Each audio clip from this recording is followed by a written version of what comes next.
Ooh, bruh, I think I just unlocked a new fear. My goodness.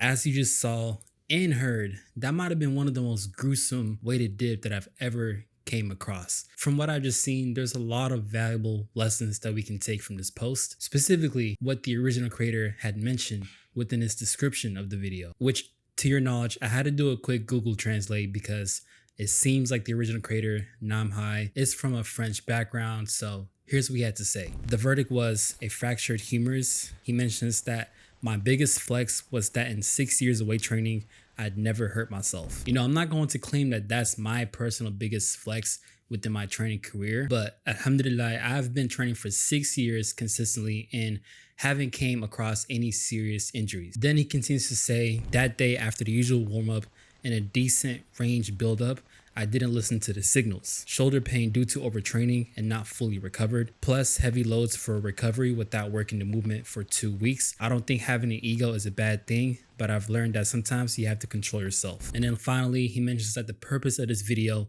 is to raise awareness. Even with a good warm-up and fitness background, never underestimate pain. Now, the first lesson that we can take from this is even when things are going according to plan, even when things are looking good on paper, one mustn't overlook how their body is responding. But I'm not talking about feeling soreness and you make that call to skip or even push the workout to the later days. That's a very normal experience. That's the muscle damage that we're looking for to initiate the process of building muscle. Unless it's the soreness to the point where after you train your biceps, for example, the soreness inhibits your ability to the point where you can't even fully extend your arm and engage in elbow extension. And it continues to persist that way for 2 to 3 plus days. Now this right here is an exceptional case where it's okay, and I actually recommend you to, skip that workout, save it for another day of the week, or depending on how severe it is, such as experiencing swelling, bruising, redness, then I highly recommend you to go visit your doctor because that could be something bigger that you don't want to just overlook. But what really caught my attention was the fact that he mentioned how he ignored his shoulder pain, which was due to overtraining. Then with that shoulder pain, he decided to rest for 2 whole weeks, which was a very good call. However, immediately after his recovery period, he decided to train right back to his heaviest loads, aka high intensity, meaning in 2 weeks, his body hasn't been doing any weighted dip training specifically, and him beginning his new training week after quote unquote feeling recovered with the most heaviest weighted dip load was easily a big mistake that I'm sure that he will never, ever do again. So here we identified 2 major concerns that resulted in him fracturing his humerus bone, and we definitely need to learn from this. The first one being is he was training through shoulder pain and ignored those signals within that session. Secondly, after taking a break from training, he immediately jumped straight into his heaviest loads. So here's what I do if I were you.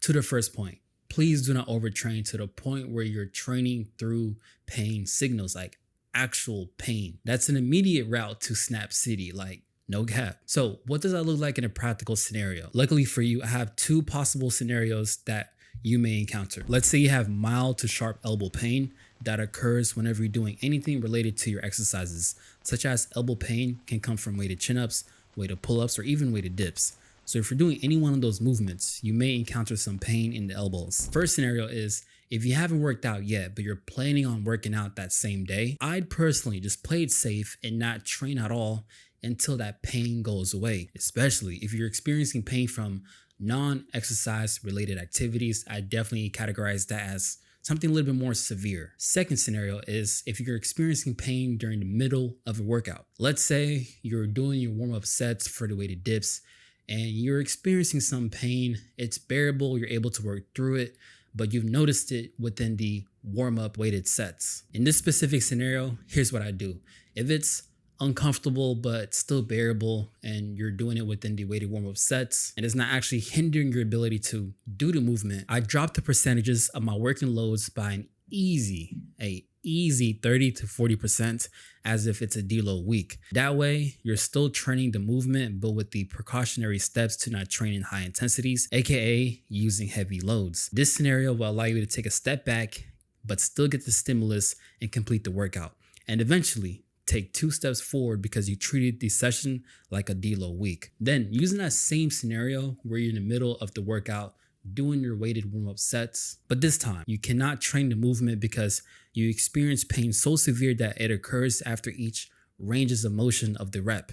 This is where you use your sincere judgment and completely leave off this exercise that triggers such pain signals, and instead use this time to just do joint prep work or train other exercises that don't directly impact your elbows. And to be quite transparent with you, every possible scenario and nuances that may occur that I just listed out to you right now actually occurred to me personally or my own clients who I guide to help tackle on these potential possibilities. So that was the first major concern, training through the pain with high intensities. Then the second major concern that I want to address is the lack of optimal periodization, which if you define it, periodization is the systematic process of varying training plans to optimize outcomes at a specific time. Now, this can be scoped within a 6 to 8 week mesocycle, aka training block. Now, what happens if you're in the middle of that mesocycle and you've taken the route of taking a recovery week or two, similar to what the original creator did? Based off your judgment after that rest period, you've deemed that you feel better, you feel like you're a little bit more recovered. Let me ask you this question. How do you approach completing that current mesocycle? So take a moment, ponder upon that question. Write it down in the comments. I just want to get your genuine thoughts. And do not cheat trying to watch this video and then literally respond to what I said. So here's what I would do. A rule of thumb that I always follow is the longer break that I take within a mesocycle, the more extended my mesocycle may be. Meaning, if I originally planned for 6 to 8 weeks as my mesocycle, and I missed 4 weighted dip sessions, which if we're training weighted dips 2 times per week, that will be 2 total weeks. Then after that recovery period, within the middle of the mesocycle, my mesocycle will now have an additional 4 sessions at the minimum. Meaning instead of the mesocycle being 6 to 8 weeks, it will now be 8 to 10 weeks. Which is totally not a problem if we're varying the number of training weeks to better optimize outcomes that may occur within specific times. However, that's not all that will result in a quote-unquote optimal periodization method. One will also need to vary their intensities after coming back from that recovery week. Meaning, if at the middle of the mesocycle, and if we take the original creator's straight numbers, you were training with 176 pounds or 80 kg, and you felt like you needed to recover, or even another common use case is that, let's say you're traveling, then coming back, you need to reduce your most recent loads, aka 176 pounds, 80 kg, by 30 to 40%, which will give us a new targeted and better managed load to train within. That will be a range of now 100 to 5 pounds to 125 pounds, or 48 to 56 kg. That way, yes, even though you're technically recovered, or at least it appears to be so, these intended lower training intensities will give you the time and ability to get back into the momentum of training with higher intensities, aka higher loads, as well as give you an indication of how strong you actually are, right? You want to be able to gauge if you actually recovered and gathered that strength back in the gym, because it's important to incrementally work your way back up to your most recent working loads after you take a recovery week, whether that's a deload week, after you complete your mesocycle, or a random break in the middle of your mesocycle.